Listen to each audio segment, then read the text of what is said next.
I'm Edie Lush, and I am the executive editor of Hub Culture. Absolutely delighted now to be joined by Amy Celico. Thank you so much for stopping by.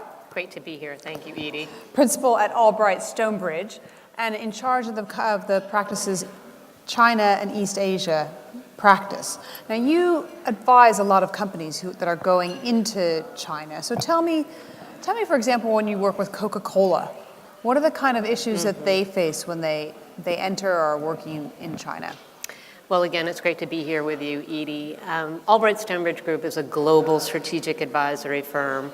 Our founders, Madeline Albright and the late Sandy Berger, worked their careers in the U.S. government. And after leaving government, they wanted to retain all the expertise that they developed through a career working on global public policy issues and help other kinds of entities, stakeholders. Most of our clients are multinational companies like Coca-Cola and other Fortune 500 companies, smaller companies. We also represent large, very well-known nonprofit organizations and industry associations. And what we do is help them in foreign markets. And like you said, I oversee our work in East Asia, and that is predominantly in China, likely because of demand, I would say. Right. So if a market is easy, transparent, something that a company or a nonprofit can navigate on its own, it doesn't necessarily need the assistance of Albright Stonebridge Group. We help our clients really to dig down in markets where there's more opacity. And so leading clients like Coca-Cola Company is a great global citizen. They do a lot of good in the business that they do and also the policy priorities that they stand behind. And Albright Stonebridge Group really is there to help Coca-Cola as they think about what are the platforms they want to build in India or in Turkey or in China? And how can we make sure that the governments in those markets understand the good that Coca-Cola is doing, as well as, of course, their priorities on business? Are there any cautionary tales you can tell me? Something that hasn't worked out as your client had hoped, and perhaps why they came to you? Yes, well, unfortunately, we've helped clients leave markets as well. So it isn't always about success. I think what's interesting, and global companies know this, some markets pose terrific opportunity and very low risk. Some markets pose not that much opportunity, but there's a high risk to not be there.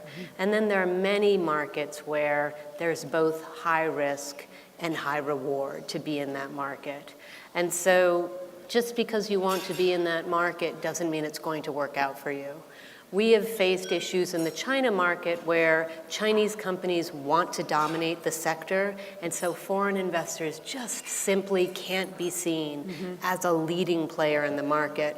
And for some of our clients who are accustomed to being among the top players in any given market, not being a leading player is too much of a disincentive to stay. Interesting. And so really it's about the environment where you're working. Now, clients that pull out of the market don't necessarily want to be critical of that market. They're savvy, thinking they don't want to criticize something that isn't necessarily, and indeed, sometimes not necessarily the fault of the government. These restrictions have been in place for a long time, or there's great domestic competition. And so clients, as they go into a market, as they maybe pull back from a market, want our assistance in understanding what are the priorities of the government.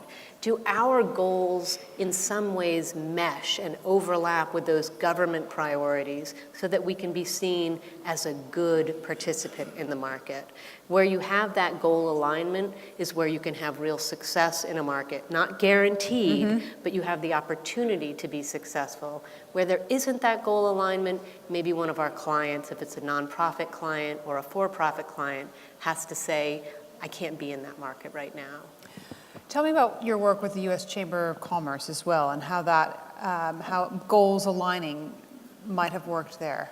So the U.S. Chamber of Commerce is, of course, the largest business association in the United States.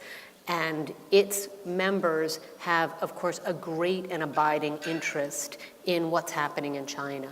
So Albright Stonebridge Group for many years has been helping the U.S. Chamber raise its profile in China. We've seen real successes after the United States government filed its first cases against China for intellectual property infringement at the World Trade Organization. The then Vice Premier of China decided that she wanted to cancel all IP cooperation between the United States and China. The U.S. Chamber had been doing some provincial level educational programs on IP protection, and those programs weren't canceled. Why? Because the local government saw the value that the U.S. Chamber was creating in talking about policy issues that impact not just American companies, but of course Chinese companies too. And the work that we're doing for the Chamber is to try to highlight the policy issues that are impacting foreign American investors in the China market, to try to find that goal alignment, which in some ways can be quite elusive.